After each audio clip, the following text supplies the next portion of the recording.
Welcome to another episode of Sports and Discourse with your host, Derek Stevenson. And first, before we get into the episode, I just want to say I hope you guys had a wonderful 2024 year and enjoyed your holidays this past couple of weeks and are ready to start 2025 off right. I wish you guys the best of luck. I wish you guys peace and happiness. And I hope everybody accomplishes their goals and gets closer to realizing their dreams. Now, anyways, with that being said, I want to give Kentucky a letter grade on their non-conference schedule, if you will, before we get into these highlights of their last non-conference victory against Brown. Me personally, I want to give them a A-, but I think I'm going to actually give them a B+. And the only reason I'm going to give them a B+ is because even though they finished 11-2 in the non-conference, they did get blown out against Ohio State. I know it was on a neutral court. And honestly, I think our guys weren't completely locked in. They weren't necessarily as focused as they have been against some of the other better teams they played. They was in New York City. A couple of guys got engaged to be married. Congratulations to those young men. But I think they just weren't focused, but they did get blown out. They looked bad the whole entire game. They never looked like they had a chance to win that game.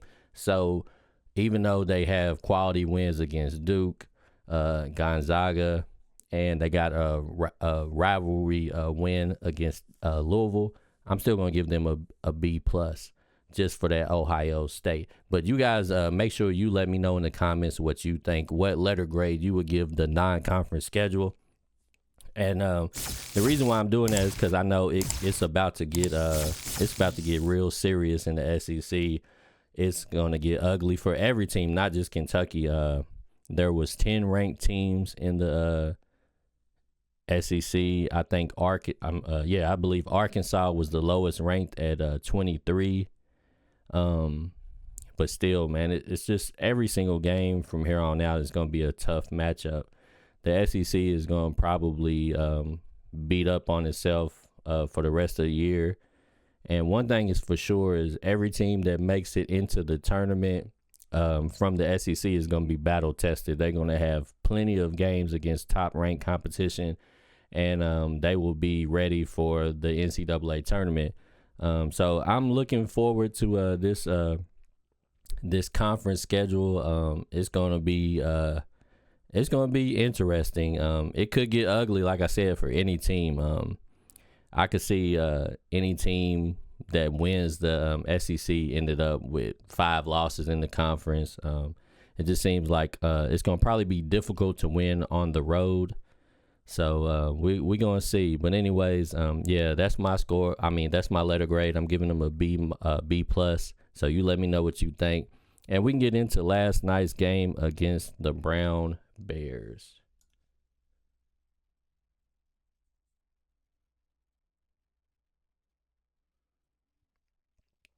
And honestly, when I was watching this game, I think Kentucky overall played well. They bounced back pretty nice. I know they were at home. I know it was against Brown, but overall they shot like 50% from the field. I think they shot over 30 from 3.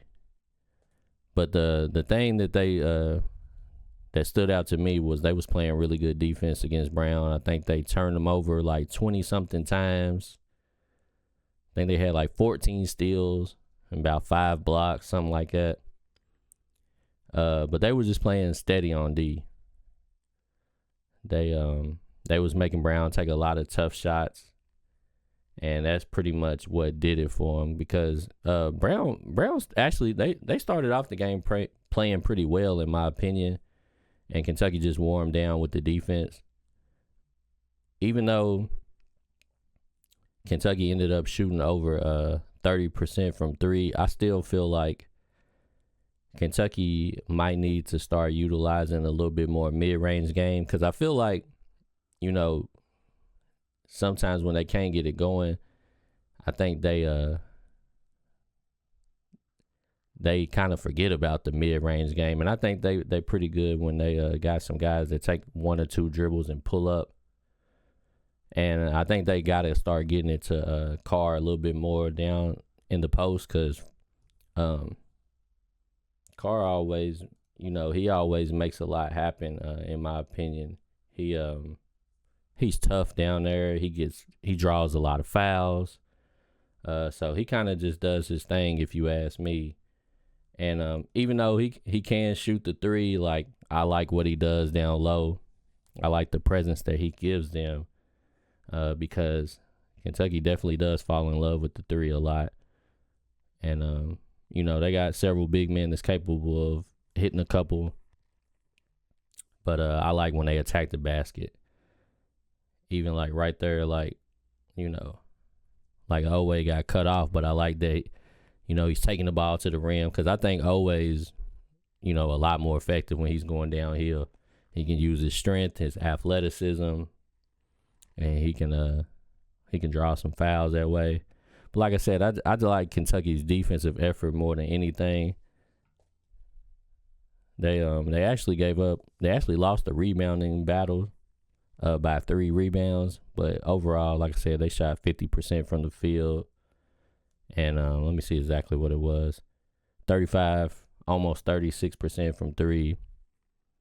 But it was mostly, they had 18 assists and 5 turnovers, so they protected the ball really well and turned a lot of defense into offense.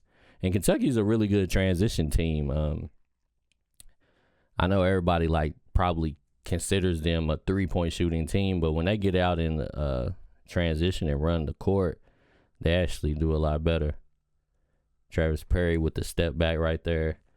Travis Perry is definitely getting some work, man, because without Kriisa, he's gonna have to play some minutes in the SEC.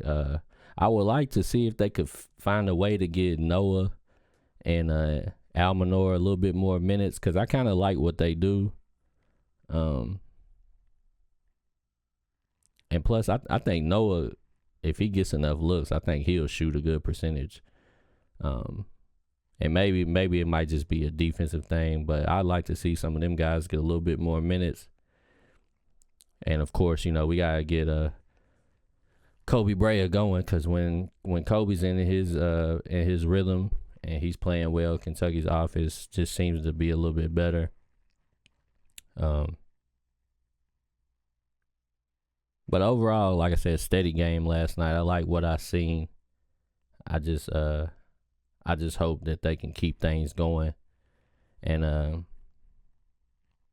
get some road victories in the SEC, because I think whoever wins the most road victories in the SEC is ultimately going to win the league, because I think it's going to be tough. I think everybody's going to take some bumps and some bruises away from home.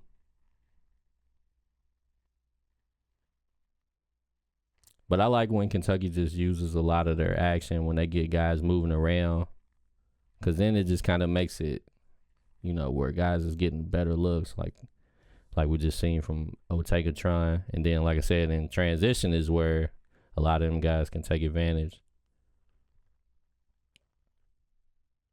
I like Jackson Robinson in the open court. I mean, in the mid-range game. I think Jackson Robinson has moments where he gets hot and he'll hit some threes, but I like when he take a dribble or two and then pull up in the mid-range. I think he could be super effective in that area of the court.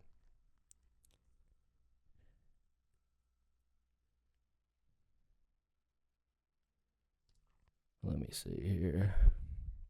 Look at some stats. Carr, 14 points. And look like 5 rebounds. So Carr does what he normally does. Amari Williams actually had a pretty decent game. He didn't really get that many rebounds, but he did give us 13 points, 4 or 5 from the field. And the thing with Amari is, when Amari is playing well, I think Kentucky is also pretty hard to deal with, because Any given night, he's capable of getting a couple assists, making some really nice passes, getting a couple blocks. But if he doesn't, if he handles the ball and limits the turnovers, he's really effective. I see like plays like that where Oweh take a step in and shoot the little mid range. I think Kentucky got a lot of guys that could do that and be really successful. And I'm not saying go away from the three. Like, I like that they run and shoot a lot of threes, but I just feel like if they go for a certain amount of time, they need to get a higher percentage shot. Like, a couple of times this season, Kentucky's had some long stretches where they didn't score points. And I feel like in those moments, like, you can't, and now that we're in the SEC especially, you ain't going to be able to go 2 or 3 minutes without scoring. So if they start to have moments in the game where the offense ain't clicking, it's going to be times where they should take shots like that. But yeah, the defense to offense was what got them. And even though, like, that was a little of a mistake on Oweh's part, the fact that they got out and ran, they was able to recover and still get a bucket. But see, that's like that play right there where Jackson Robinson uses his size and his length. I think he should do that a little more. And just, action like that where you got guys going to the basket. Because even though we got some shooters on the team, it's always good to get them a couple of easy baskets just so they can see it going in the rim and get a little bit of confidence up. That was actually a nice play right there, to give Brown some credit.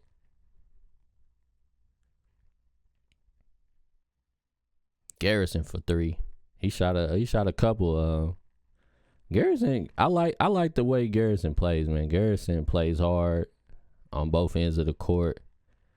I like him, man. He be quietly doing his thing out there. He's one of my favorite dudes. And I think when Barea confidence is up, when he takes shots like that, I think, he has the ability to hit a lot of them.